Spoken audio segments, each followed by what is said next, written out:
Olá, pessoal! Nessa aula de hoje, nós vamos aprender a criar um banco de dados geográficos no nosso sistema gerenciador PostgreSQL. Nesse caso, para esse exercício, eu estou usando a versão 17. Para manipular esse SGBD, nós vamos utilizar a interface gráfica pgadmin. Então, essa interface aqui, ela é quem permite nós gerenciarmos, ou seja, administrarmos o nosso SGBD. Nesse caso, eu estou trabalhando com a versão 9.13 do pgadmin. Bom, o primeiro passo aqui é nós nos conectarmos ao nosso SGBD. Então, aqui na opção Server, vocês vão observar que ele me diz que estou me conectando ao PostgreSQL 17. Então, eu vou entrar aqui com a senha que foi definida no momento de instalação desse SGBD.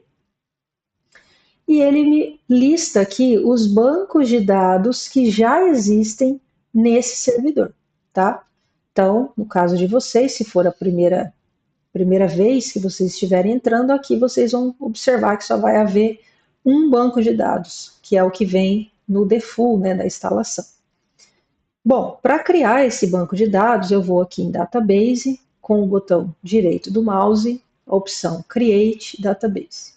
Vou dar um nome para esse banco de dados. Neste caso, eu vou chamar de BDG1.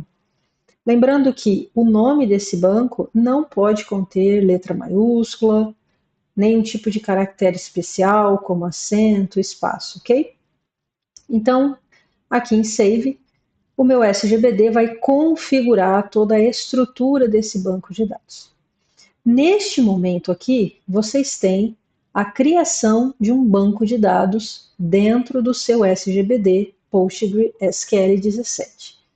Esse banco de dados, ele está organizado aqui em esquemas. Então, nessa opção aqui, esquemas, vocês vão observar que existe um esquema, que no caso é o public.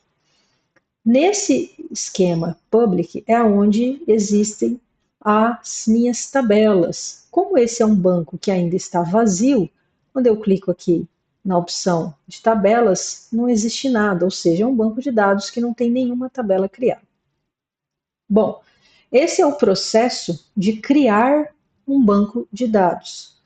Agora, o que nós queremos é transformar esse banco de dados em um banco de dados geográfico. Para isso, nós queremos que esse BDG1 seja capaz de entender tipos de dados geográficos, como, por exemplo, dado vetorial, seja vetor de pontos, vetor de linhas, vetor de polígonos e dado raster. Além de entender esse tipo de dado, que ele tenha funções para lidar com esses dados espaciais. E também capacidade de indexação espacial, né? Nós vamos ver no decorrer da disciplina o que são os índices e os índices espaciais, tá? Então, se nós observarmos aqui no nosso esquema público, em funções, observe também que não tem nenhuma função instalada por enquanto, tá? Nós vamos checar que quando nós transformarmos esse banco em um banco de dados geográfico, aparecerão aqui funções espaciais, ou seja, funções que nos permitem lidar com os dados geográficos, e também aqui em Tables nós vamos entender que aparecerá uma tabela com o nosso sistema de referência, tá? Na verdade, nessa tabela irão conter os diferentes sistemas de referência que o meu SGBD vai ser capaz de entender.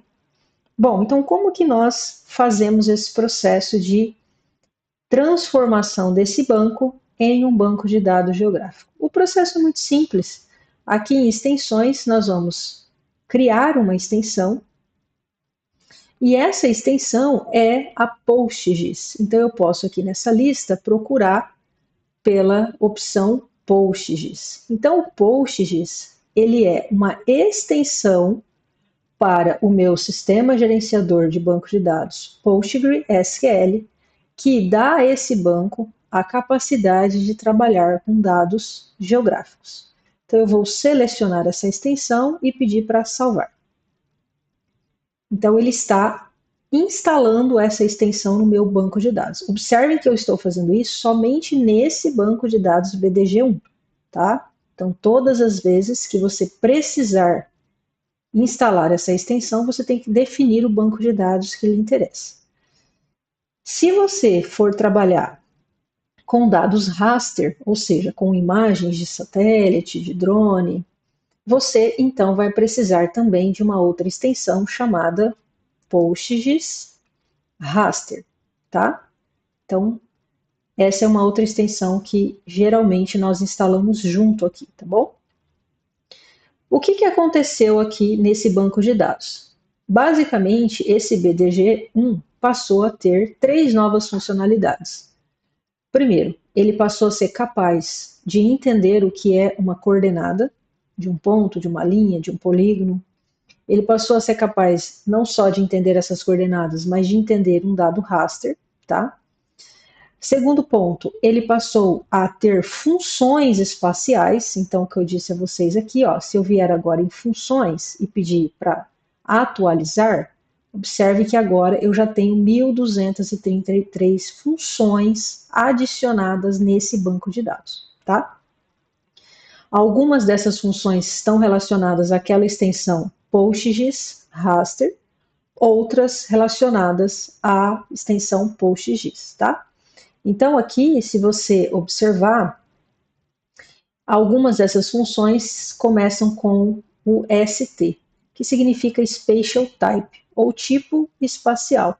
Então, essas funções é o que me permite, por exemplo, recortar um vetor, calcular uma distância, encontrar uma feição pontual dentro de um polígono, ou seja, funções geométricas, funções topológicas, tá? Para lidar com os meus dados. Então, o terceiro ponto, a terceira capacidade que esse banco adquiriu foi de entender ou de trabalhar com índices espaciais. De forma muito simples, um índice espacial é só uma maneira de você encontrar rapidamente os seus objetos geográficos, tá? Bom, aqui em Table, se nós viermos aqui e pedir para atualizar, nós vamos observar que ele criou uma nova tabela. E essa tabela é a chamada Spatial Ref Sys, ou Sistema de Referência Espacial. Na realidade, essa tabela ela vai armazenar os sistemas de coordenadas que o PostgreSQL é capaz de interpretar. Então, se nós pedirmos aqui para visualizar os dados dessa tabela, nós vamos observar que ela possui 1000 linhas, ou seja, 1000 sistemas de referência distintos, tá?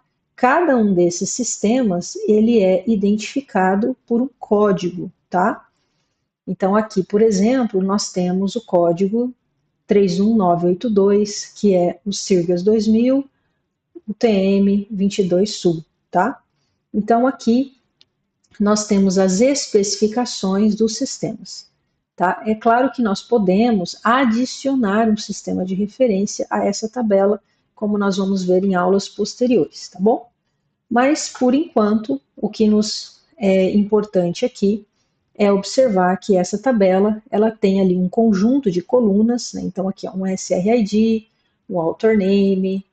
Então, esse número, essas colunas armazenam informações dos sistemas de referência que o meu SGBD é capaz de interpretar, tá?